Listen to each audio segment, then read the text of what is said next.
у нас прям было по 32 ребенка новеньких, которые ни одного слова вообще не говорили по-немецки. Сначала вообще надо всех детей обнимать очень долго, успокаивать, чтобы они вообще все это поняли, куда они попали.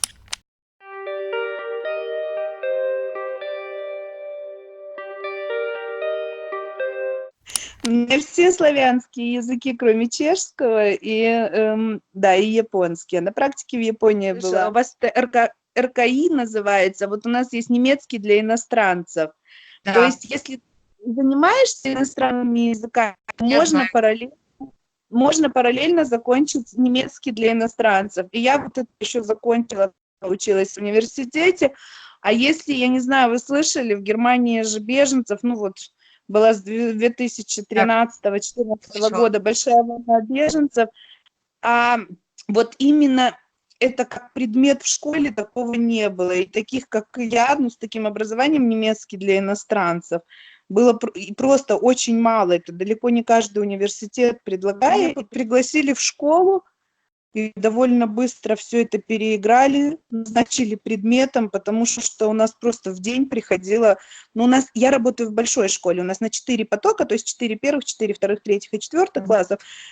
У нас около 400 человек, 380, наверное. Но у нас вот прям, когда вот этот поток беженцев пошел, 2014 год, у нас прям было по 32 ребенка новеньких, которые ни одного слова вообще не говорили по-немецки, которых вот с лодок поснимали вчера ночью, и сегодня утром всех бедных привезли в школу, которые-то вообще школы либо не видели никогда, либо видели арабские, африканские, и пакистанские, и другие школы, довольно быстро поняли, что из этого надо делать предмет, и из этого, и у нас теперь получается, как вот класс идет, у нас теперь тоже классовая система, то есть детей новеньких делят по возрасту, и по возрасту, вот как в Германии, то есть если им 6 лет, они как первый класс, 7 второй, третий, четвертый, и они сначала приходят, так скажем, первые 6-8 недель, только я у них преподаю.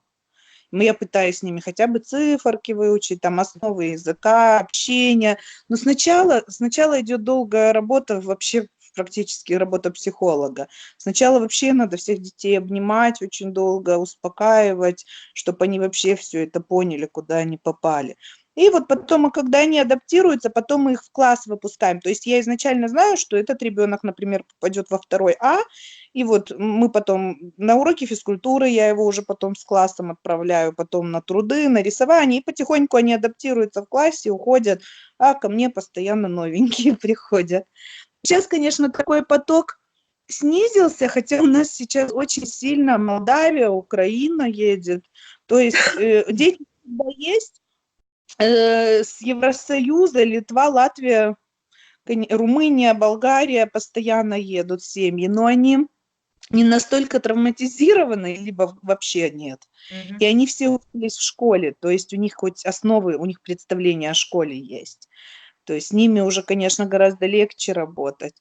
Ну и все, и теперь вот у нас, наверное, это с 2015 года, это как, ну, как предмет ввели, вот что это класс «Добро пожаловать» называется. Вот они ко мне сначала все приходят, а потом уже мы их по классам ну, рассортировываем. И у нас получается, у нас вообще было, вот еще буквально недавно, нас было 6 человек на всю нашу землю, и мы ездили от школы к школе, то есть мы там первые 3 урока в одной школе вели, потом переезжали в другой, но теперь нас пополняется, потому что это не было обязательным предметом до недавнего времени. Теперь это ввели как предмет именно для тех, кто учится на учителей в педагогическом, тем у них уже есть это как предмет, то есть они уже теперь, кто свеженькие приходят после университетов, они уже, в принципе, тоже все могут так преподавать.